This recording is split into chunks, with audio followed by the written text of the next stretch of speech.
La siguiente clase es presentada por Herramientas Discipulares, un aporte más para edificar lo eterno en nuestros días.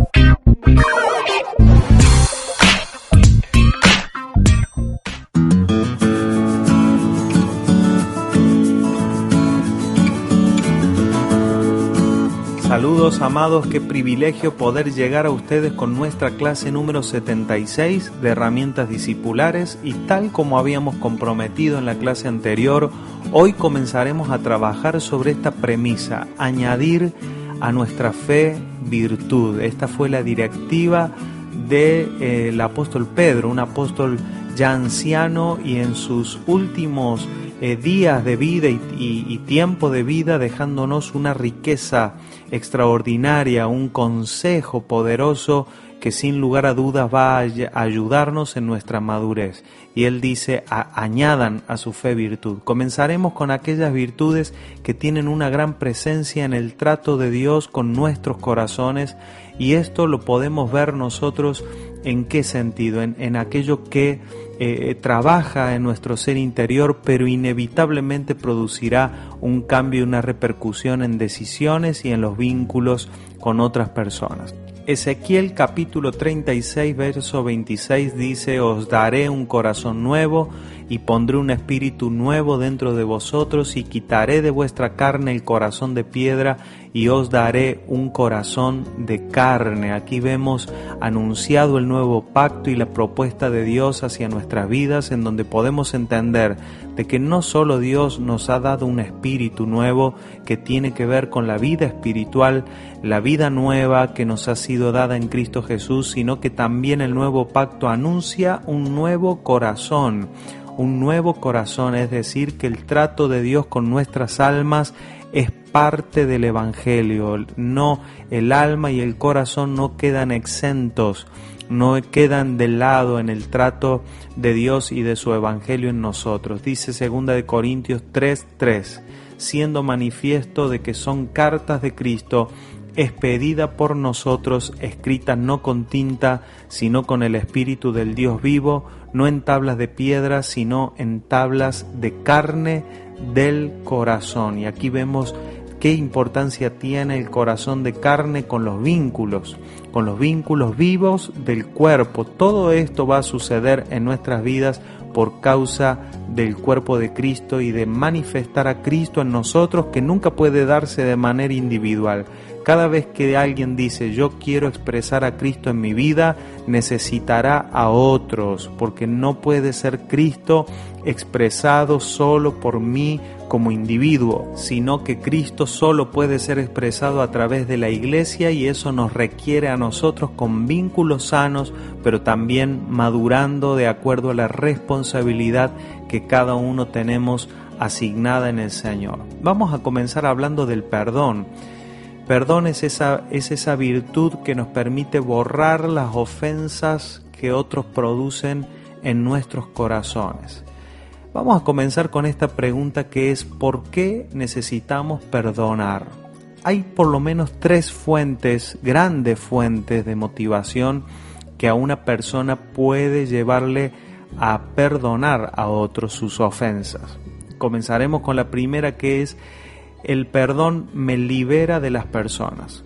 Es decir, que cuando no perdonamos quedamos presos de aquellos que nos dañan y nos ofenden, de tal manera que van a seguir gobernando nuestras vidas, pero esta vez por dentro. Es decir, esta es una de las peores esclavitudes que muchas personas viven, que no es la esclavitud de lo que una persona me hace externamente o hace con sus palabras en un momento determinado, sino que al no haber perdón, ese daño continúa y ese gobierno continúa en las decisiones que luego tomamos, que pueden ser decisiones evidentes o no, pero la falta de perdón siempre produce un gobierno de personas en nuestras vidas.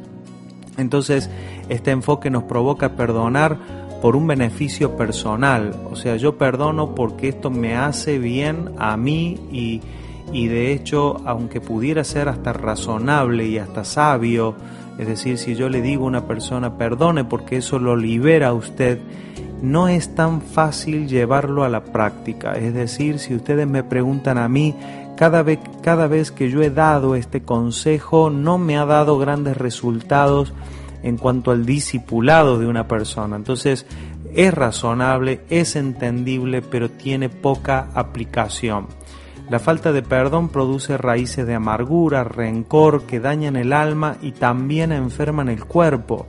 Entonces, cuando perdonamos sinceramente, esa presión, esa angustia constante se quita y nos permite enfocarnos en cosas correctas. Entonces, sin lugar a dudas que el perdón nos redime tiempo, porque nos ayuda a invertir ese tiempo en otros asuntos que sean más relevantes y además más productivos para nosotros. Entonces, nunca será el rencor un medio para alcanzar resultados verdaderos en la vida. Ahora, el punto es que realmente yo podría entender, y algunas personas dicen: pastor, yo quiero perdonar, pero no logro hacerlo. Entonces, aquí podemos arribar a un segundo nivel, que es el perdón que se produce entendiendo que también nosotros hemos sido perdonados por Dios. Jesús, no en forma de enseñanza, sino en forma de exposición, de producir una contundencia en cuanto a exponer al corazón humano,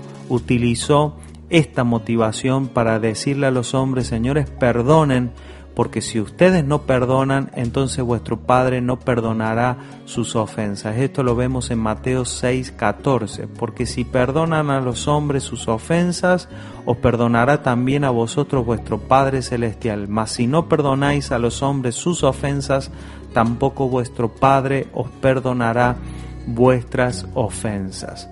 Mateo 18:35 dice: así también mi Padre Celestial hará con vosotros si no perdonáis de todo corazón a cada uno a su hermano sus ofensas.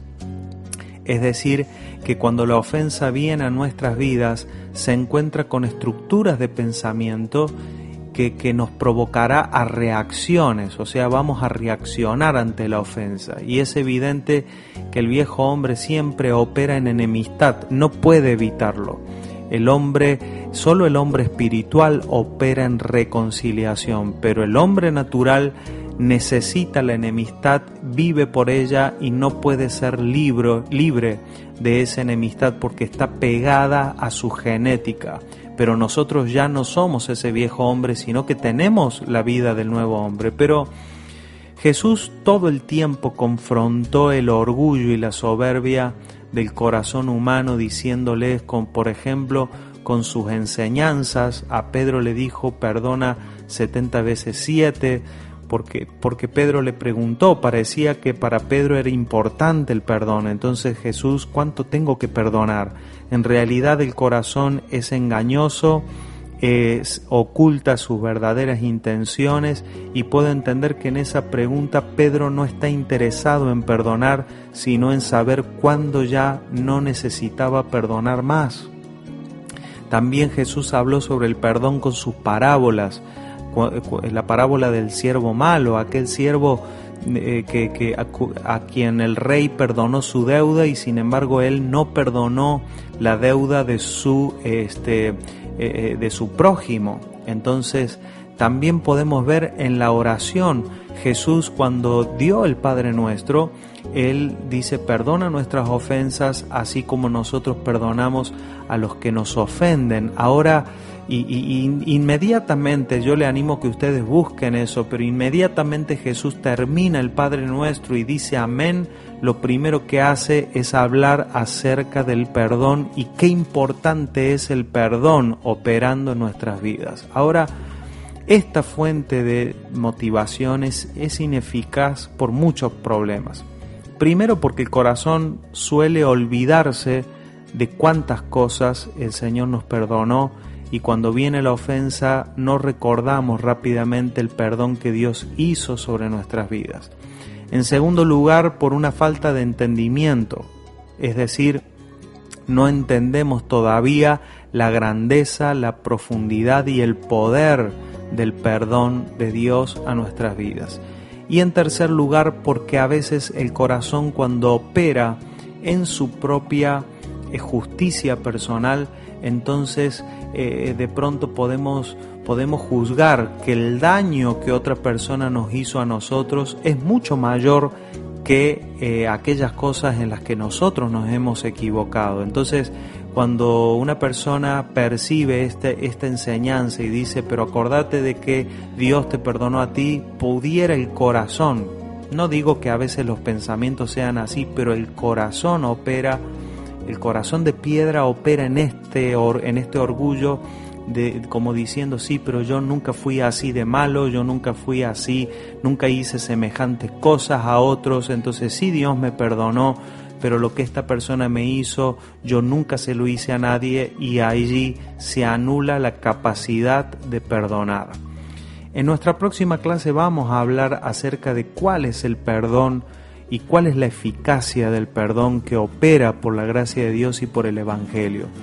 Pero finalizamos esta clase con una oración, pidiéndole al Señor que abra nuestros ojos, que permita vernos en nuestra vida espiritual, que permita despojarnos de todo aquello que en nuestra alma se revistió o que otras personas revistieron nuestras vidas, para que podamos caminar en la libertad. Es decir, Señor, si tú me hiciste libre en Cristo, yo quiero caminar en esa libertad, la anhelo, y tú también deseas que yo camine en esa libertad. Entonces vamos a proponernos que esto sea una realidad en nuestra vida. En la próxima clase continuaremos con este tema. Un fuerte abrazo, paz.